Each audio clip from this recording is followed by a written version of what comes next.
Hello, I'm going to be reviewing Infamous Second Son. I just completed it last night, and it is an awesome game.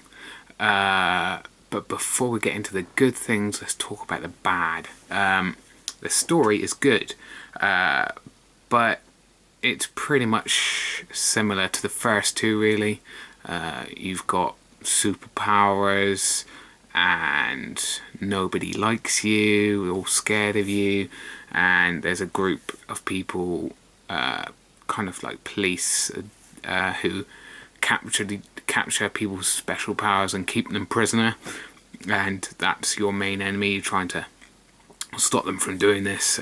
So it's a typical plot, but it's obviously the characters and other things help make it an enjoyable story.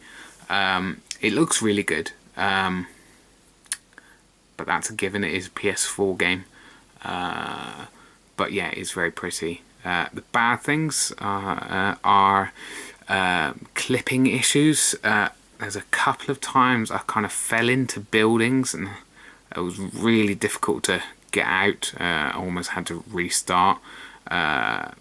And this is obviously it's a big city. You get free rain over, but so obviously I can understand there being a couple of times you falling into the buildings. But one of the times I fell into the building was on the last mission. As you climbed up the main building to fight the final boss, I fell into the building. That's pretty bad. You would think some playtesters would have noticed that before it was released.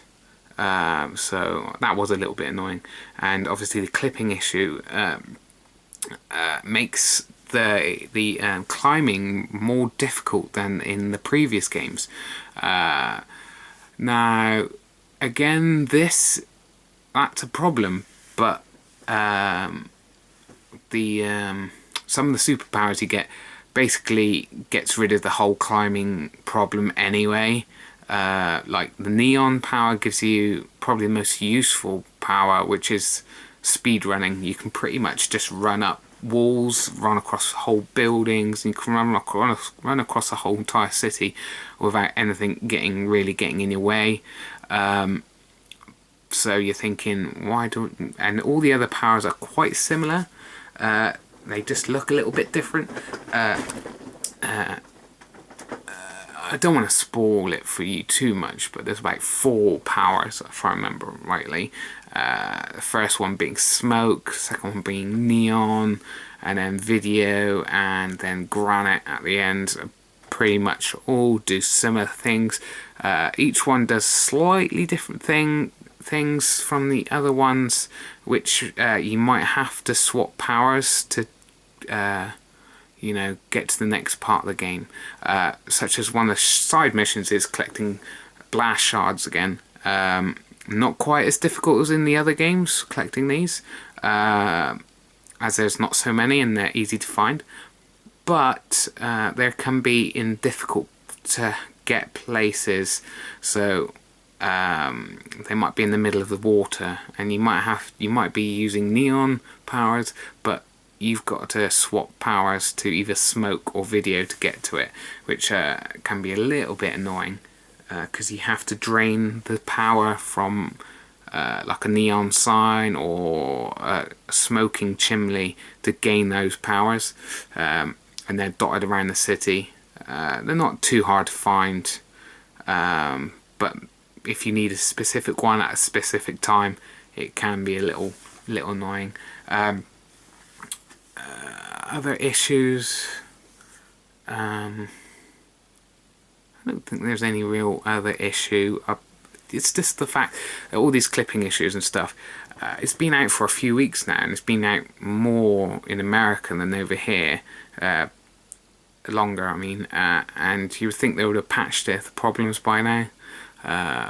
But never mind, it doesn't bother your enjoyment of the game too much. Another problem is it's too short. I've had it 2 or 3 weeks, and I finished it really quickly.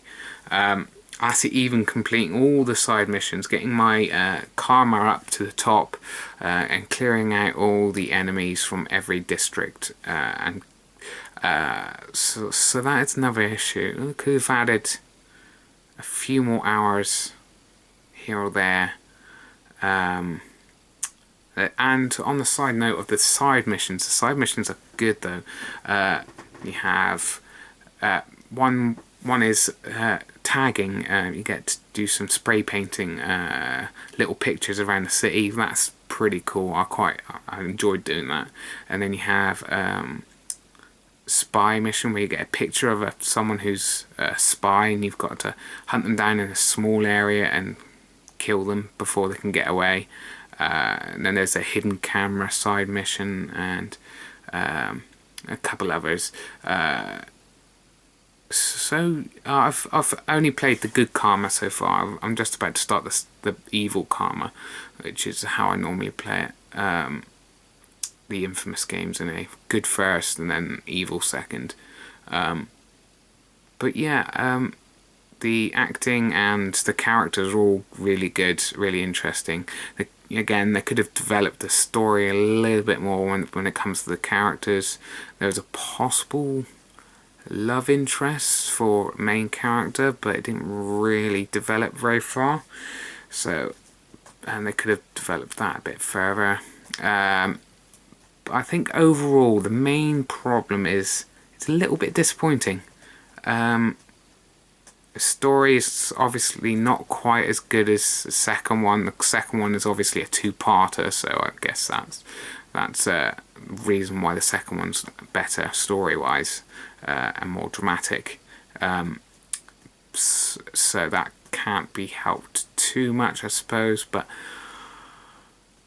it's just a little bit disappointing. I would give it an 8.5 out of 10.